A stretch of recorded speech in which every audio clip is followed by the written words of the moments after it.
IMF ने पाकिस्तान पर बिजली की पैदावार बढ़ाने पर फुल स्टॉप लगा दिया। हुकूमत ने 2025 तक बिजली की पैदावार में इजाफे की मंसूबाबंदी कर रखी थी। IMF ने मुतालबा किया बिजली की पैदावार बढ़ाने के बजाय माली नुकसानात कम करने पर तवज्जो दी जाए। बिजली की सलाहियत पहले ही ज्यादा, तरसीली निजाम बोझ उठाने के काबिल नहीं। तवानाई सेक्टर के माली नुकसानात और रिस्क कम करने के इकदाम होने चाहिए। बिजली निर्खों के फैसले बर वक्त किए जाएं। बिजली की लागत में कमी को यकीनी बनाने के लिए इस्लाहात लाई जाएं। बिजली की गैर जरूरी पैदावार बढ़ाने के इकदाम से गुरेज किया जाए।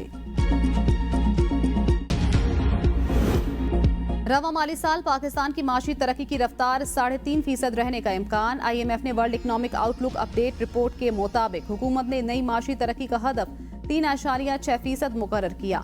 पॉलिसी रेट में साल के दूसरे हिस्से में कमी का इम्कान। गुज़श्ता साल पाकिस्तान में माशी शरह नमो 2% रही। आलमी मईशत इस साल 3.3% शरह से तरक्की करेगी। आलमी सतह पर महंगाई और शरह सूद बुलंद सतह पर रहने का इम्कान। IMF की आलमी सतह पर इजनास की कीमतें बढ़ने की भी पेशगोई। आलमी सतह पर अमूमी महंगाई बुलंद सतह पर रहेगी। मुश्किल माशी इस्लाहात के लिए मजबूत इंतखाबी मैंडेट का न होना खतरा। आलमी रेटिंग एजेंसी मूडीज की पाकिस्तानी मईशत पर रिपोर्ट। मूडीज का कहना है IMF के नए प्रोग्राम से पाकिस्तान के लिए फंडिंग के इम्कानात में बेहतरी आएगी। नया IMF प्रोग्राम फाइनेंसिंग के मोतबर जराए फराहम करेगा। फाइनेंसिंग में दो तरफा मुमालिक और आलमी मालियाती इदारों से फंडिंग का हसूल शामिल। महंगाई से समाजी तनाव बढ़ने का खदशा। ज्यादा टैक्सों और तवानाई के निर्खों में मुस्तकबिल की एडजस्टमेंट इस्लाहात पर दबाव डाल सकती है।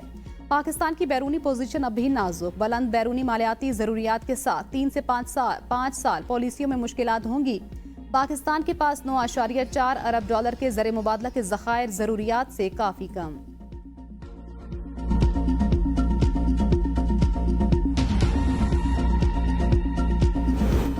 सुप्रीम कोर्ट के साबिक जज जस्टिस मुशीर आलम की एडहॉक जज बनने से माजरत। जुडिशल कमीशन के नाम खत में कहा, अल्लाह ने मेरी हैसियत से ज्यादा इज्जत दी। बतौर एडहॉक जज दोबारा मुंतखब करके जो इज्जत बख्शी उसके लिए कमीशन का मशकूर हूँ।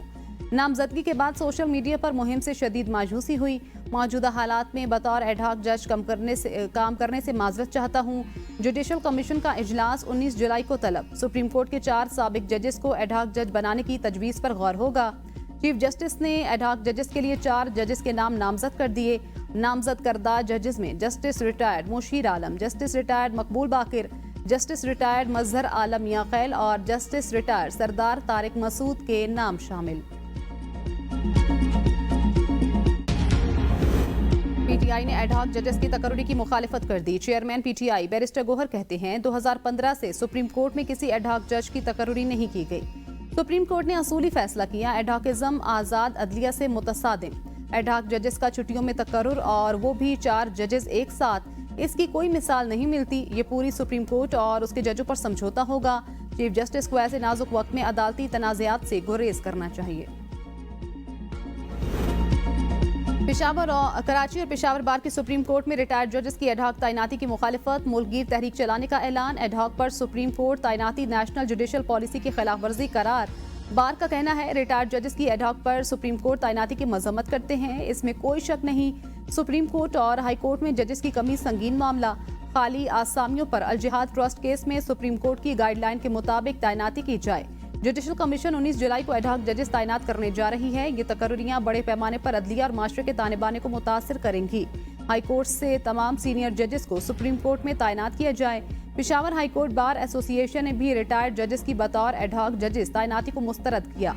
हाई कोर्ट बार के मुताबिक सुप्रीम कोर्ट में एडहॉक जजेस की तैनाती हाई कोर्ट जजेस की हक तलफी है।